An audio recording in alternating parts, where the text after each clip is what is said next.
Good morning, fifth graders. It's been a little bit since I've been live with you, or recording with you, I should say. I hope virtual learning is going well for you all, and I hope that your families and you are staying safe. But for today's lesson, we're going to be talking a little bit about gravity. And it's going to look a little bit different because we can't be together actually jumping and measuring our jumps and doing the research ourselves in the classroom. So I'm going to ask that you just be patient and just listen to the videos, try your best to visualize the tasks that they're doing.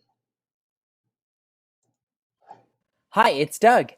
The rocket company SpaceX made big news in 2018 when they announced their plans to send the first tourist on a trip around the moon.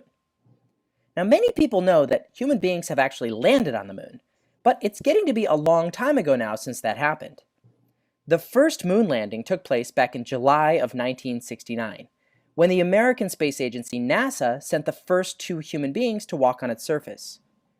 There's some great video footage from some of the missions that not many people have seen, like some of the moon landings where they actually took a car up to the moon and drove it around the surface. Look at this.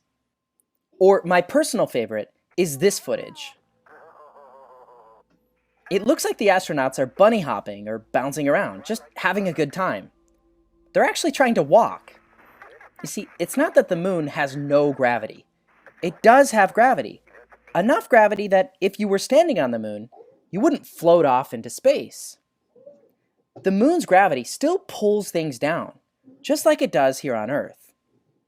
Like if you toss something up on the moon, as this astronaut is doing, you can see it falls back down to the surface. That's gravity. But the moon has less gravity than we have down here on Earth, which means things don't get pulled down as much by the moon's gravity. Walking around, it feels more like you're bouncing. If the moon has a different amount of gravity than Earth, what is gravity like in other places in our solar system? Like, what's the gravity like on Mars or Saturn? Could there be places with more gravity than the Earth has?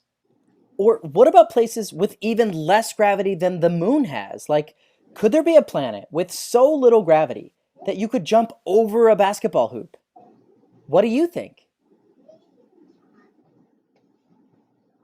So I want you to think about to yourself right now, what do you think gravity might be like on other planets? I've often heard students say that, oh, there's no gravity on the moon, so you would be able to jump really high.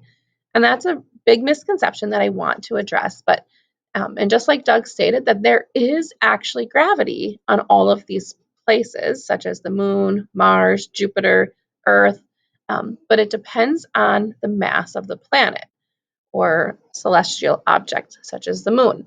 So places like Earth, okay, we're used to our normal gravity. We know how things will, um, what things will do when you drop them if you fall. But the moon, because it's smaller, you're able to see the astronauts jumping a little bit higher. Now, places like Jupiter, okay, the largest planet in our solar system, you're going to notice that those on those planets, you would barely get off the ground. It's so massive that it has so much more gravity than the Earth. It's not that the moon doesn't have gravity, it's just smaller. So, in comparison to Jupiter, you would jump really high on the moon and really, really low on places like Jupiter. I just want to summarize the activity that students would be doing. So students are taking the height of their jump here on Earth, and they're doing some math equations to figure out how high they would jump on other places.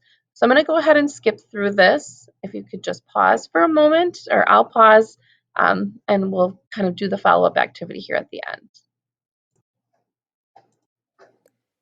In the activity, you saw that it's not just Earth that has gravity. Every planet does, even moons. Every planet and moon has gravity. And each planet has its own amount of gravity. When you looked at your bar graph, hopefully you noticed this pattern. The bigger or more massive planets, like Jupiter and Neptune, have more gravity. You wouldn't be able to jump very high on these massive planets. Since they have more gravity, it pulls you down more. But the smaller or less massive moons and planets, like Titan and Mars, have less gravity than Earth. On those, you can jump really high because their less gravity doesn't pull you down as much. Still, every planet and moon out there has some gravity. Today, we've actually landed robotic cameras on some of these planets, like Mars and Venus. We know for sure that they have gravity and different amounts than what we have here on Earth. But we didn't always know that other planets have different amounts of gravity. It was the scientist Isaac Newton who was the first to discover some of the secrets of what gravity is and how it works. There's a famous story that's told. You may or may not have heard it before. It's said that Newton discovered the concept of gravity when he saw an apple fall from a tree. Sometimes, the way this story gets told, it's tempting to think, what do you mean someone discovered gravity?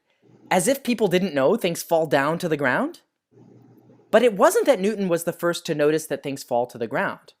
After all, any toddler knows that. Uh-oh. It's that Newton was one of the first people that we know of to wonder why the apple fell to the ground. Newton was curious. He asked himself, why does an apple fall downwards? Why not sideways or some other direction? And what is downwards anyway? I mean, it's a simple question if you're standing, say, here on the Earth. Down is like this. But what about someone standing here on the Earth? Now which way is down? Which way would an apple fall if you were standing here? Or what about people standing in other places on the Earth?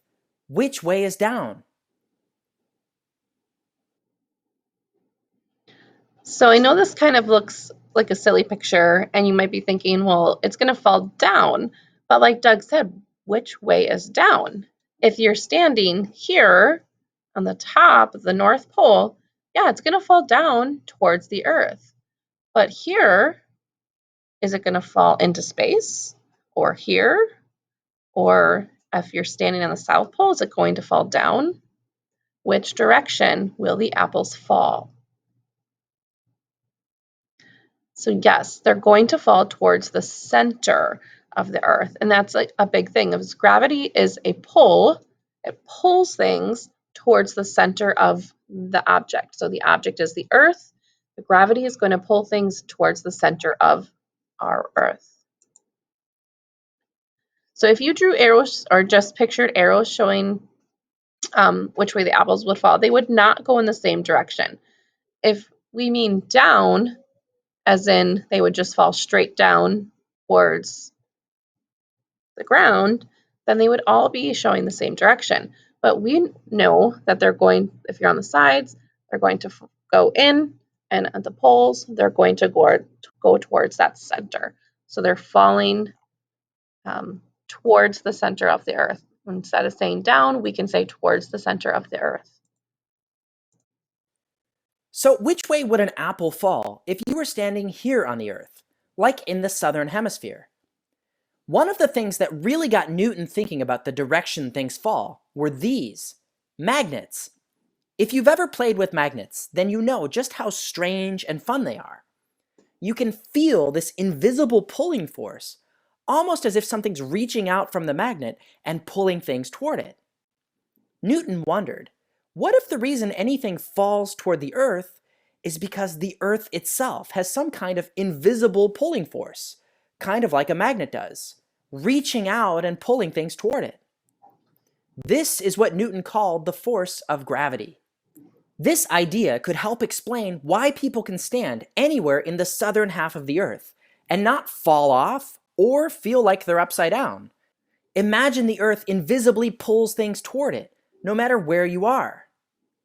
If you were standing at the South Pole, you're still on the Earth. The Earth's force of gravity would pull you down, meaning this way, towards the ground. If you were to jump at the South Pole, you would still get pulled right back to the ground. You're not going to fall off the Earth. No matter where something is on the Earth, gravity will always pull things towards the ground. Of course, this invisible pulling force of gravity has some important differences from a magnet. It's not the same thing as the force of magnetism. For example, magnets only pull on materials which have the property of being magnetic, like bits of iron or steel, or other magnets. Gravity, on the other hand, seems to be a force that can pull on anything. Apples, people, leaves, you name it. Newton realized if gravity is this invisible pulling force, it's not limited to just metal or things which are magnetic. It's different from the force of a magnet. Gravity seems to be a force that can pull on every material. It's a property of matter itself, a property of what scientists call an object's mass. The more mass a thing has, the more gravity. That's why you notice the more massive the planet, the more gravity it has. It's harder to escape the pull of that much gravity. The smaller or less massive a planet is, the less gravity it has. Here's something fun to think about. In the activity, when you jumped on the tiny moon Triton, that was the least massive moon in the activity, you could jump really high. But what if you jumped on the surface of a moon that's much, much smaller than even Triton? Could there be a moon or maybe an asteroid out there, small enough, that when you jumped, you actually were able to jump right off of it, right into outer space? I'll leave you with that to think about. Have fun and stay curious. So what do you think? Do you think that there is something out there that if you jumped from it, you would fly off into space? All right, thanks for listening, and you can always rewatch this to help you with any questions that you have for the week. Take care, guys.